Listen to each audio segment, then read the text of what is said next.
Bismillahirrahmanirrahim.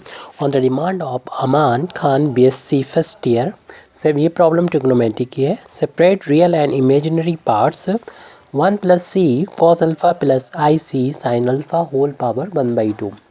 सबसे पहले तो हम ये मान लेते हैं कि जो हमारा ये कॉम्प्लेक्स क्वांटिटी है 1 plus C into cos alpha plus आई into C into sine alpha whole power 1/2, उसका रियल पार्ट ए है और इमेजिनरी पार्ट जो है वो बी है. और इसको हम इक्वेशन नंबर 1 डाल देंगे. जब हम ए और बी की वैल्यू को फाइंड कर लेंगे तो यहाँ पर इक्वेशन नंबर 1 में ए और बी की वैल्यू को यहाँ पर पुट कर देंगे.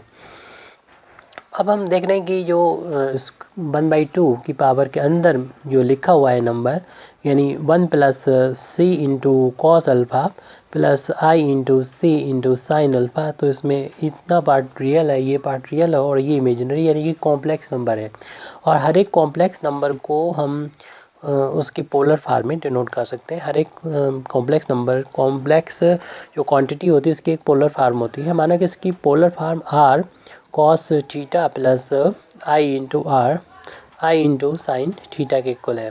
इस तरीके से left hand side real part अलग है, इमेजिनरी अलग है. ऐसे राइट हैंड साइड में भी हम रियल और इमेजिनरी को जब सेपरेट करेंगे, मीन्स आर का अंदर इंटू करेंगे तो आर कॉस थीटा इतना रियल पार्ट हो जाएगा और आई का coefficient R sine theta imaginary part रहेगा. जैसे कि हम देख रहे हैं कि लेफ्ट हैंड साइड में रियल पार्ट है 1 plus C into cos alpha और प्लस आई का कोफिशिएंट ये सी इंटू साइन अल्फ़ा है. और जब दो कॉम्प्लेक्स नंबर आपस में इक्वल होते हैं तो उनका रियल पार्ट के इक्वल होता है, इमेजिनरी पार्ट के इक्वल होता है. तो हम यहाँ पर जो देख रहे हैं कि रियल पार्ट है आर कॉस थीटा, उसको रियल पार्ट के इक्वल रख देंगे. 1 plus C into cos alpha के रख देंगे. इस इक्वेशन नंबर 2 डाल दें. और इसी तरीके से हम इसका जो इमेजिनरी पार्ट है यानी आर साइन थीटा, उसको इमेजिनरी पार्ट के इक्वल रख देंगे, मीन्स सी साइन अल्फ़ा के इक्वल रख देंगे. ऐसे इक्वेशन नंबर हम लिख देंगे. इक्वेशन नंबर इसको हम डालना चाह रहे हैं इक्वेशन 2 और इसको 3 डाल दें, इसे 4 डाल दें. अब इक्वेशन 3 और 4 से का यूज़ करते हुए हम आर और थीटा की वैल्यू को फाइंड करेंगे. जैसे कि अगर हम आर की वैल्यू फाइंड करना चाहें तो थीटा को एलिमिनेट कर सकते हैं अगर स्क्वायर करके इनको ऐड कर दिया है इक्वेशन 3 और 4 को.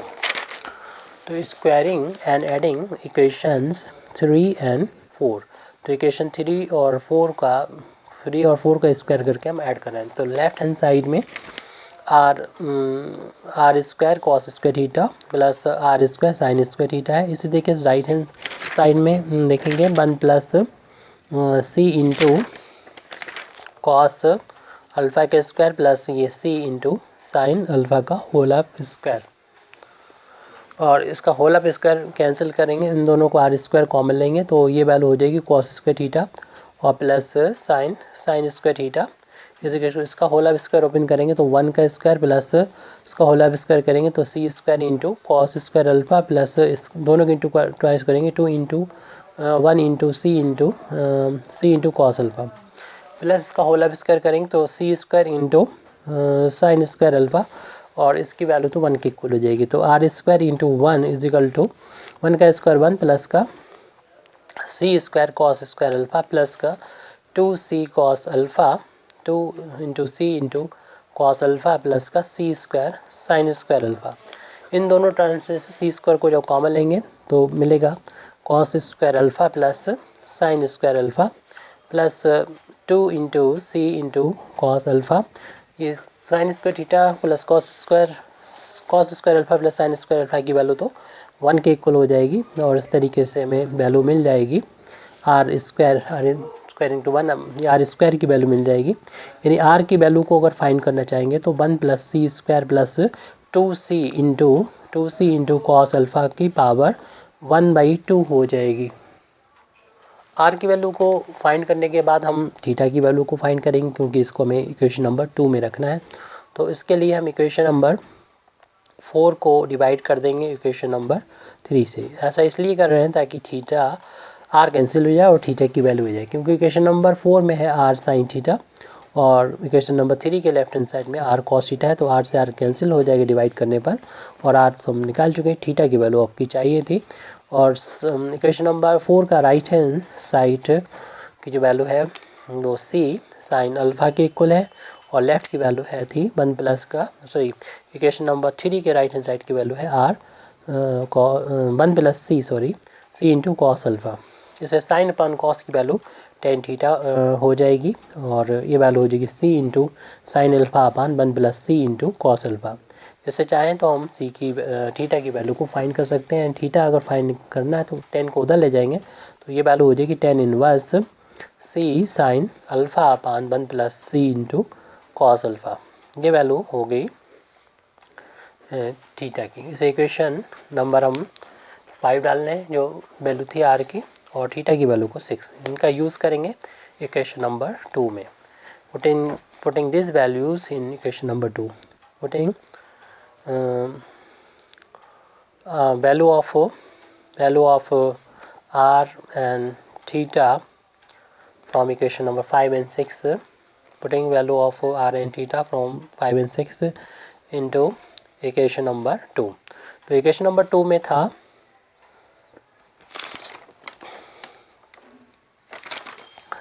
1 प्लस सी कॉस अल्फ़ा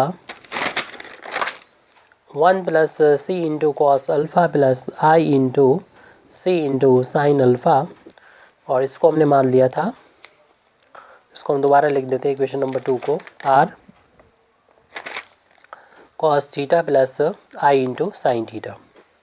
फिलहाल अभी हम इसमें वैल्यू नहीं रख रहे हैं, ये अभी वैल्यू हमने कहा तो था लेकिन हम इसको बाद में रखेंगे क्योंकि अगर रख देंगे अभी तो बहुत बड़ा हो जाएगा, समझना थोड़ा सा मुश्किल पड़ेगा। तो ऐसा करते हैं ये आर और थीटा की वैल्यू अभी ये लाइन काट देते हैं, इस वैल्यू को हम बाद में रखेंगे। पहले हम जो इक्वेशन नंबर 2 में वैल्यू है ये वाली वैल्यू इसको पोलर फॉर्म की वैल्यू को उठा के इक्वेशन नंबर 1 में रख देते हैं। यानी हम लिख दें कि from equation number 1 and 2 means इसका ये हुआ कि इक्वेशन नंबर 2 से जो वैल्यू है ब्रैकेट में 1 plus C cos alpha plus I sine alpha जिसको हमने R cos theta plus I sine theta मान लिया तो उसकी पावर 1/2 और राइट हैंड साइड में इक्वेशन नंबर 1 में हमने वैल्यू डाल दी इक्वेशन नंबर 2 से और राइट हैंड साइड में ये हमने माना था इसको capital A plus I B और ए बी की वैल्यू को हमें फाइंड करना है। अब इस ब्रैकेट को जब हटाएंगे तो आर की पावर भी 1/2 हो जाएगी और इस ब्रैकेट की पावर यानी स्मॉल ब्रैकेट की पावर भी कॉस थीटा प्लस पैरेंथेसिस की पावर भी देख रहे हैं कि 1/2 हो जाएगी। ये ए प्लस आई बी के इक्वल आ गया। अब यहाँ पर हम देख रहे हैं कॉस है साइन के साथ आई है तो डीमाइवर थ्योरम अप्लाई कर सकते हैं एन इंडेक्स के लिए। तो ये 1/2 बराबर है इसका एंगल में इंटू हो जाएगा, डीमाइवर थ्योरम का यहाँ पर यूज़ करें। तो इस तरीके से आर की पावर 1/2 ऐसे लिखे रहने देंगे और इसमें थीटा में मल्टीप्लाई हो जाएगा 1/2 का तो 1/2 थीटा हो जाएगा प्लस आई इंटू साइन 1/2 इंटू थीटा हो जाएगा। तो ए प्लस आई बी की वैल्यू ये आई। अब हम अगर आर की वैल्यू का अंदर इसका अंदर इंटू कर दें तो आर की पावर हो जाएगा 1/2 इंटू कॉस थीटा बाई 2 लिख सकते हैं या 1/2 थीटा ही रखा रहने आगे आसानी रहेगी प्लस आई इंटू आर की power 1/2 into sine 1/2 theta equal to ये ए प्लस आई बी के इक्वल आ गया। और यहाँ से अगर हम के की वैल्यू को निकालें फाइंड करें यानी कॉम्प्लेक्स नंबर इक्वल है तो रियल पार्ट जो होगा वो रियल पार्ट के इक्वल होगा, जिसमें आई नहीं है वो रियल पार्ट हो गया कॉस 1/2 थीटा और ऐसे बी की वैल्यू आ गई ये आर की power 1/2 into sine 1/2 into theta. ध्यान रहे कि अभी हमने थीटा और आर की वैल्यू यहाँ पर पुट नहीं की, जो हमारे गिवन क्वांटिटी के अकॉर्डिंग आर और थीटा की वैल्यू आई थी। लेकिन अब इस वैल्यू को हम उठा के इक्वेशन नंबर 1 में पुट कर देंगे ए और बी की और फिर उसके बाद जो है हम इसको ए और बी की आर और थीटा की वैल्यू भी पुट कर देंगे वहाँ पर और फिर हम कह सकते हैं कि जो गिवन क्वांटिटी थी उसको हम रियल और इमेजिनरी पार्ट में सेपरेट कर लिया है। तो putting this value in equation number 1 putting in equation number 1 तो इक्वेशन नंबर 1 हमारा ये हो जाएगा जो वैल्यू दे रखी थी 1 plus C into cos alpha plus I into C into sine alpha whole power 1/2 equal to ये था कैपिटल ए प्लस आई भी था इक्वेशन नंबर 1 में। तो ए की वैल्यू की जगह रख दें आर की पावर 1/2 कॉस 1/2 थीटा प्लस आई इंटू बी था बी की वैल्यू ये पुट कर दें आर की पावर 1/2 इंटू साइन 1/2 थीटा। तो देख रहे हैं रियल पार्ट और इमेजिनरी पार्ट में सेपरेट हो गया, और बस आर और थीटा की वैल्यू हम यहाँ से जो निकाली थी वो इधर पुट कर देंगे। तो आर की वैल्यू को यहाँ पर रखना होगा और थीटा की वैल्यू को पुट करना होगा। इस तरीके से हमें देखेंगे हमारा ये क्वांटिटी जो होगा वो रियल और इमेजिनरी पार्ट में सेपरेट हो जाएगी। तो आर और थीटा की वैल्यू को यहाँ पर हमें रखना है। तो आर की वैल्यू को जब यहाँ पर पुट करेंगे तो ये वैल्यू तो ऐसे रहेगी, यानी इसी वैल्यू को हमें रियल और इमेजिनरी पार्ट में पुट करना है। तो आर की वैल्यू वहाँ से लिख लेते हैं, हम नोट कर लेते हैं। ये काफ़ी बड़ी सी वैल्यू है, तो इक्वल इसके नीचे फिर आर की वैल्यू रख रहे हैं हम, जो कि 1 + c² + 2c into cos alpha, और होल पावर इसकी 1/2 थी आर की वैल्यू की, और उसकी पावर अगेन 1/2 है आर की वैल्यू, और इंटू कॉस फिर थीटा, और थीटा की वैल्यू हम इक्वेशन नंबर 6 में निकाल चुके हैं। ये वैल्यू हमने इक्वेशन नंबर 5 से पुट की आर की, और इक्वेशन नंबर 6 से थीटा की वैल्यू रख रहे हैं, जो कि है tan inverse c sine alpha upon 1 + c into cos alpha.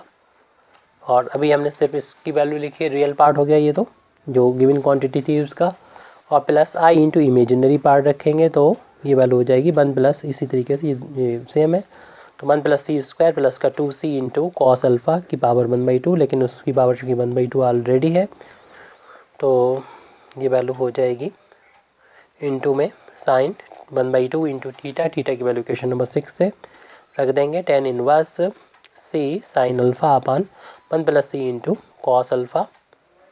अब हम यहाँ पर देख रहे हैं ब्रैकेट हटाएंगे तो ब्रैकेट के अंदर और बाहर की पावर का मल्टीप्लाई हो जाता है, तो ये वैल्यू हो जाएगी 1 + c² प्लस का 2c इंटू कॉस अल्फ़ा की power 1/4 into cos of 1/2 tan inverse c into sine alpha upon 1 + c into cos alpha, plus दूसरी वैल्यू मतलब रियल पार्ट तो ये हो गया, इतना हमने लिख दिया, प्लस इमेजिनरी पार्ट इसका वो लिख रहे हैं, तो ये हो जाएगा 1 + c² प्लस का 2c इंटू कॉस अल्फ़ा। इसी तरीके से उसकी पावर ब्रैकेट अंदर और बाहर पावर का मल्टीप्लिकेशन होकर ये वैल्यू 1/4 हो जाएगी, इंटू साइन ऑफ 1/2 और tan inverse 2c sorry C जो भी वैल्यू थी ठीक ये यहाँ पर वाली लिख रहे हैं, कोई नई वैल्यू नहीं है, तो ओनली सी है, ये 2 नहीं आने वाला, तो c साइन अल्फ़ा अपान 1 + का c इंटू कॉस अल्फ़ा। इस तरीके से ये रियल पार्ट हो गया और इतना इमेजिनरी पार्ट हो गया। Thank you very much Indeed for listening me, व आखिर दावाना अल्हम्दुलिल्लाहि रब्बिल आलमीन।